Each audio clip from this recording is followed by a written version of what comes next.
ভাই এদিকে আসেন। কি হয়েছে ভাই? আপনি তো মনে হয় ওই দিন লেকের পাড়ে একজনের জুতা পরিষ্কার করে দিয়ে 100 টাকা নিছিলেন। আপনার কি নিজের ভিতরে কোনো আত্মসম্মান নাই? মাত্র 100 টাকার জন্য আপনি একজনের জুতা পরিষ্কার করে দিলেন। ভাই আত্মসম্মান দিয়ে কি করব? আমার তো কিছু টাকার দরকার ছিল।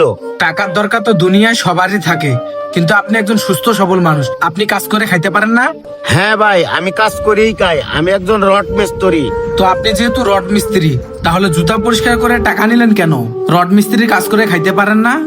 আগে আমিও একটা সাইডে কাজ করছিলাম। কন্ট্রাক্টর আমার থেকে কম বেতন একটা লোক পাইছে, এই জন্য তারে কম বেতনে রাখিয়া কন্ট্রাক্টর আমারে বের করে দিয়েছে। এখন আমার কাজ নাই, কিন্তু পেট তো আমার মানে না। আমার ঘরে ছোট ছোট দুইটা বাচ্চা আছে, তারাও তো বুঝে না আমার যে কাজ নাই। তাই আমি নিরুপায় হয়ে বাড়িতে কালি হাতে পিরাচ্ছি। তাদের মুখেই দুইটা ডাল ভাত দেওয়ার জন্যই আমি এই কাজটা করেছি। কি বলেন ভাই, আপনি এত অসহায় হয়ে গেছেন এই কাজ হারিয়ে?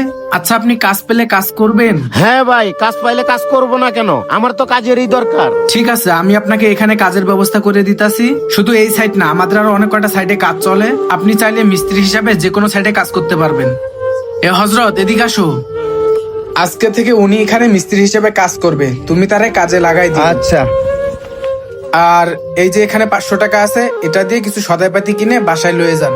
ঠিক আর আছে হজরত, ভাই, উনি আসলে কাজ দেখাই দিও। আচ্ছা তাহলে গেলাম ভাই। আচ্ছা, একটা মানুষ কতটা অসহায় হলে নিজের ফ্যামিলির মুখের দিকে তাকিয়ে সামান্য কিছু টাকার জন্য অন্যের জুতা পরিষ্কার করে দিতে পারে।